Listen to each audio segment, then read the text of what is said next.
Merci, Monsieur le Président. Chers collègues, le projet de loi de finances pour 2024 sur les sujets de la prévention des risques et de la transition énergétique semble entériner la volonté du gouvernement de faire la promotion d'un monde révolu. Le groupe La France Insoumise s'inquiète de voir le gouvernement s'enliser dans le modèle moribond du nucléaire à l'heure où des crises politiques majeures démontrent que cette énergie ne peut être synonyme d'indépendance. Nous nous interrogeons en observant le refus manifeste du gouvernement d'accorder à l'ASN, comme elle le demande, l'équivalent de 29 équivalents temps plein d'ici à 2026. Cette demande de l'ASN a pourtant pour objectif de pouvoir remplir ses missions correctement alors que le gouvernement lance un programme de construction de nouveaux réacteurs nucléaires. Alors que nous dénonçons le dangereux plan de fusion de l'ASN et de l'IRSN, le gouvernement met au cœur du projet de loi de finances la relance du nucléaire en faisant fi de la sûreté nucléaire.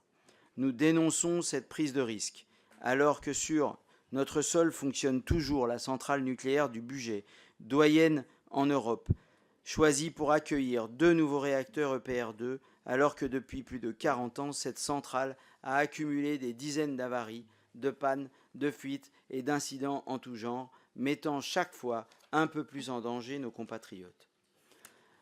Nous nous associons à l'appel du 22 octobre de sortir du nucléaire et de Greenpeace et aux dizaines d'actions en France qui dénonceront l'impact de l'industrie nucléaire sur nos ressources et notamment sur nos ressources en eau. Ensuite, je renouvelle les inquiétudes que j'avais formulées devant la présidente directrice générale de Météo France.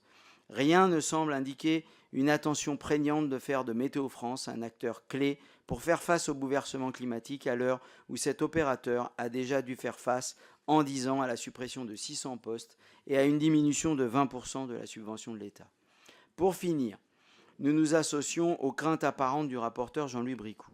En effet, alors que le gouvernement affirme sa volonté de tripler le nombre de rénovations performantes en une seule année, le budget consacré à la rénovation énergétique dans le PLF 2024 est loin d'être multiplié par 3.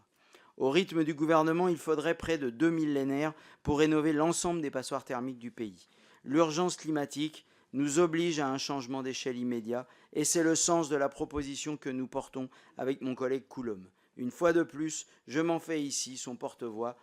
Nous pouvons en effet financer 100% des travaux permettant de diminuer la consommation d'énergie de 25 millions de bâtiments passoires thermiques par un mécanisme de prêt hypothécaire que l'État récupère à la mutation du bien. Enfin, dire mon indignation.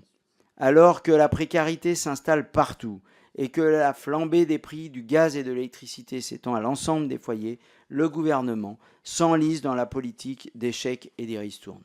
Nous condamnons l'hypocrisie d'un mécanisme inopérant qu'est celui du chèque énergie. D'ailleurs, la Cour des comptes elle-même souligne que parmi les 3,7 millions de ménages en situation de précarité énergétique, 25% ne bénéficient pas du chèque énergie. Un seul mécanisme serait à la hauteur, le blocage des prix, qui est le seul moyen de faire respirer les Français. J'achève. Le projet de loi de finances pour 2024 sur les sujets qui nous concernent, ni les bouleversements qui se présentent devant nous.